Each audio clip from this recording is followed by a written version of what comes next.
So I know I've been starting out every single video that I've been reflecting a lot lately, but I have been reflecting a lot lately indeed. And this one right here is one that I think is very timely and is going to help you, especially if you are in this situation.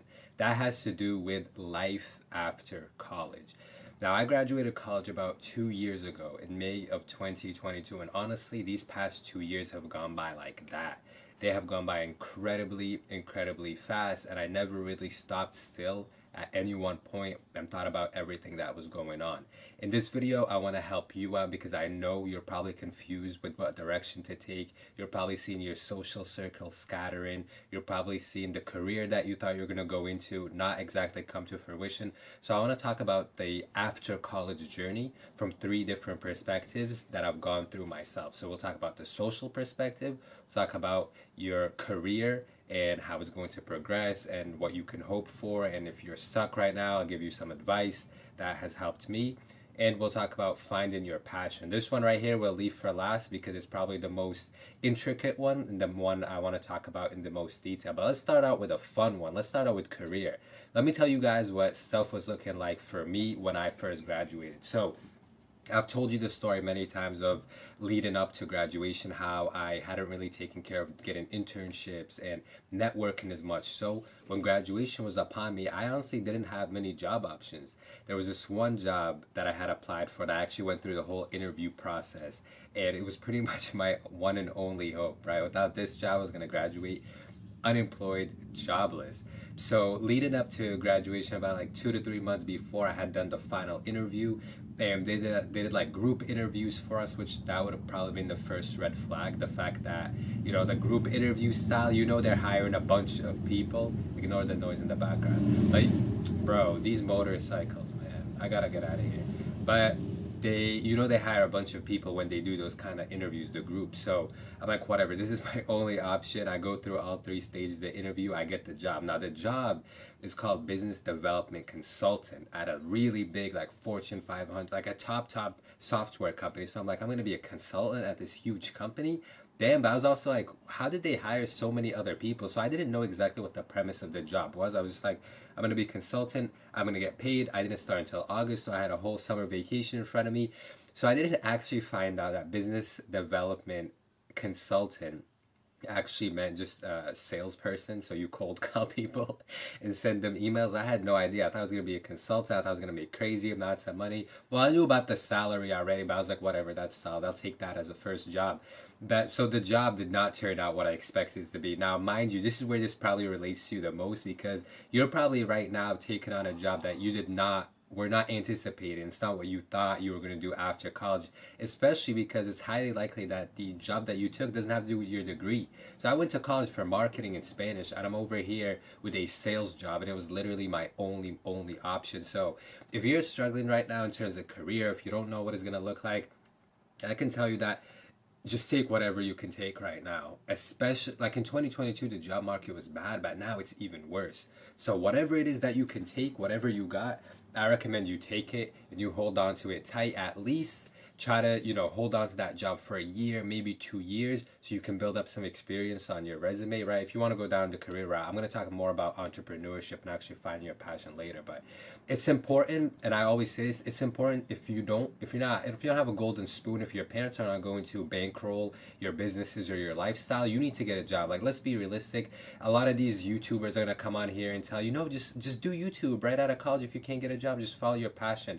That's all bullshit. I'll talk about finding your passion later. But for me, the thing that helped me the most with starting my business, with being able to do YouTube as much as I can, with being able to scale up my business and the TikTok shop and everything, was having a job. I'll be honest with y'all, you need to have a consistent source of income if you want to start a business. Like, I graduated college with no money and I was in debt. So if I didn't get a job, or if let's say I didn't go to college, let's talk about the other perspective. Let's say I didn't go to college, just out of high school, and I went to get a job. I'd have been working a minimum wage job for like 4 to 5 years, making by now like 18, 19, maybe $20 an hour. So get you whatever kind of corporate job you can get after you graduate, because this is going to help you out a lot, build up that initial kind of fund that's going to help you start your business. Socially, it is going to be a whole different kind of landscape after you graduate. Those friendships that you made in college, those friends that you had in your dorm that you can just hang out with whenever you wanted to hang out,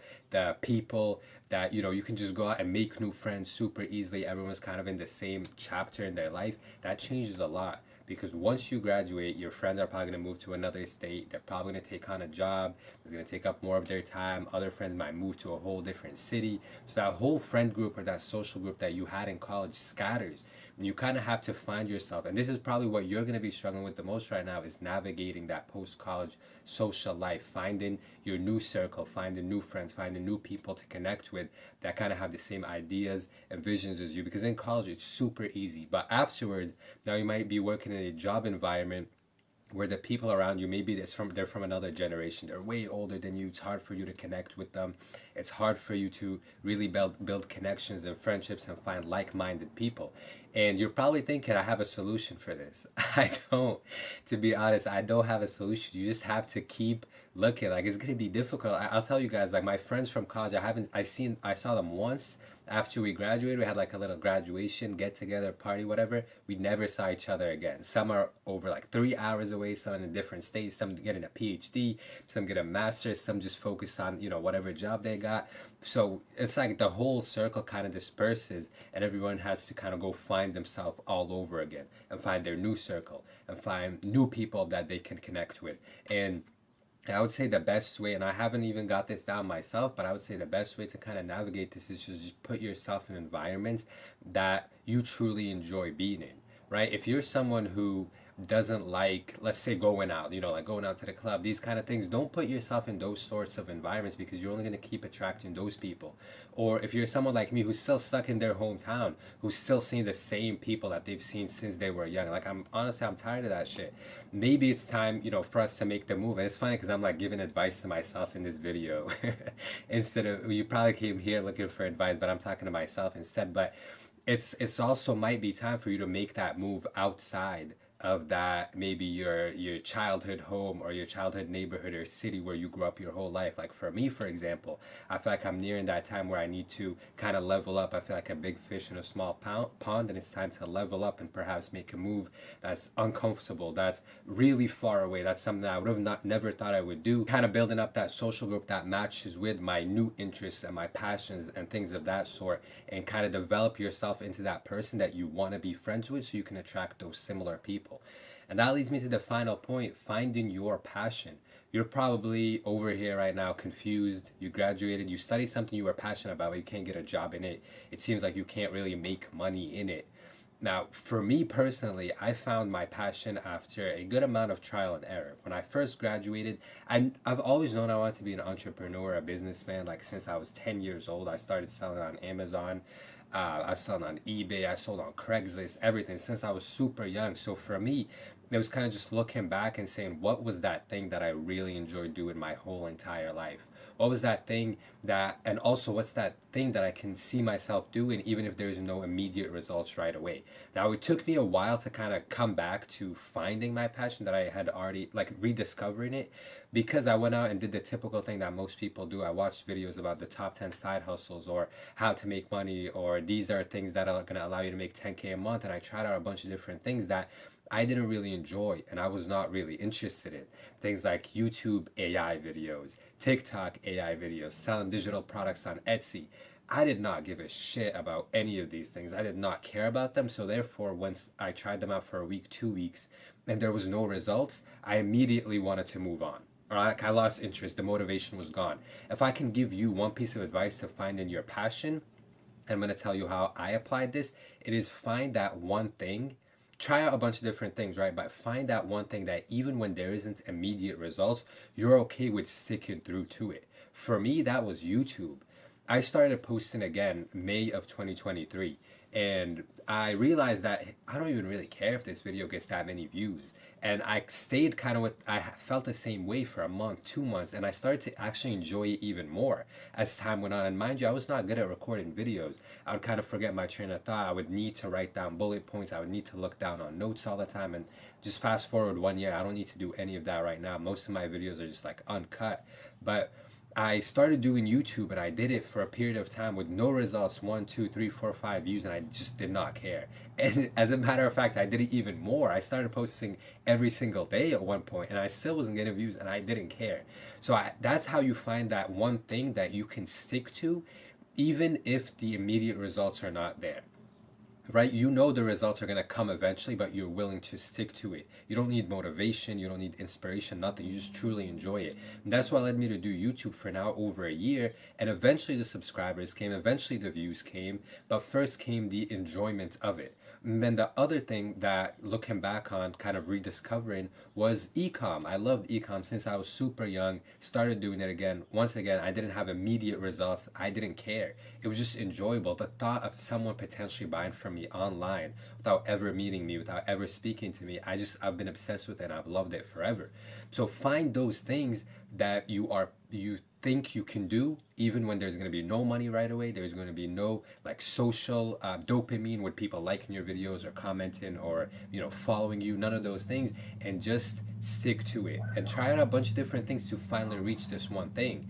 I mean, now for me with YouTube and entrepreneurship, now I've reached a point where I actually am making money from it, and now I enjoy it even more, right? And the beautiful thing about it is when you do something not for money, you can just be yourself. You never burn out. I can never burn out from recording YouTube videos because I'm not pretending to be someone else.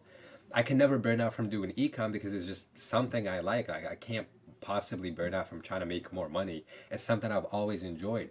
So that's where the burnout aspect comes. When you do something for money or when you pretend to be someone you're not, eventually it catches up to you. You get tired of it. And that's what you see with most YouTubers. Even when they're making hundreds of thousands a month, you'll see them do it for 3 or 4 years, and then you're like, damn, why'd they just randomly stop posting? They were making all this money, and then they'll make some random video coming on saying, well, they weren't really being themselves. So if you do want to go the content route, which in all honesty, I think content is for everyone. No matter what your personality is like, no matter if you're shy on camera, if you're bad on camera, I feel like it's something that everyone can fall in love with because it's literally a direct journal of your life, of your struggles, of your ups, of your downs. So I would recommend, if you're totally confused after watching this video, if you don't know what to do socially, if you don't know, if you have nothing looking up for you career-wise, I'd say just pick up the camera and talk. Lay it all out there. No one's gonna watch it. When you started, no one's gonna watch your first video. No one's gonna subscribe to you. No one's going to care.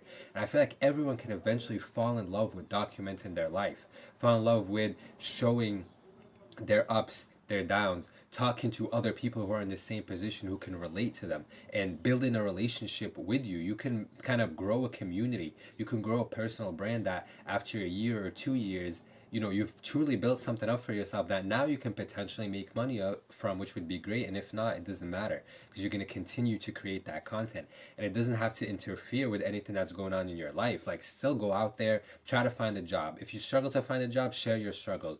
Go out there, start a business. If you struggle with your business or things are not looking the way you thought they were going to look, share those struggles online. For me, what grew my YouTube was my business, and YouTube kind of grew in tandem because I documented my journey on TikTok Shop doing ecom, and then I created content about it, and then people related to that content because they were kind of in the same position or they just wanted to start out.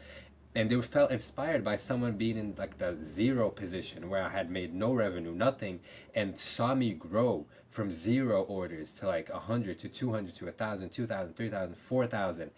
And they took inspiration from that, and they were able to do it themselves. And maybe some people watched my videos and went out and started documenting their own stuff. So definitely I would say, if you're completely lost, grab onto that documentation rope, that lifeline, pick up a camera, your phone, and just start recording what's going on. And I think it's going to help you no matter what. It's also going to make you feel like you can get those thoughts out. Like, if you got no friends, let's be honest, if you have no friends, no one to talk to, you can get out those thoughts to the camera and you can connect with other people who are in the same position online, because there definitely is, no matter what you're like. If you're shy, if you're quiet, if you're outgoing, if you're weird, if you're strange, there's people out there just like you who are in the same boat. So I hope that helped you out kind of navigate the post-college life. If you're interested in e-commerce specifically, you will find my school link down below. We're on there. I have a community where we do live weekly calls. We do create pre-recorded modules, kind of guiding you from the basics to kind of the upper levels of everything that you need to do to create a second income or a primary income from e-commerce. It's not a course. There's like a community aspect to it. There's live videos every week where we discuss things of that sort. If you like this video, subscribe, leave a like, let me know your thoughts, let me know how you navigated that post-college life, and I'll see you guys in the next video. I'm out.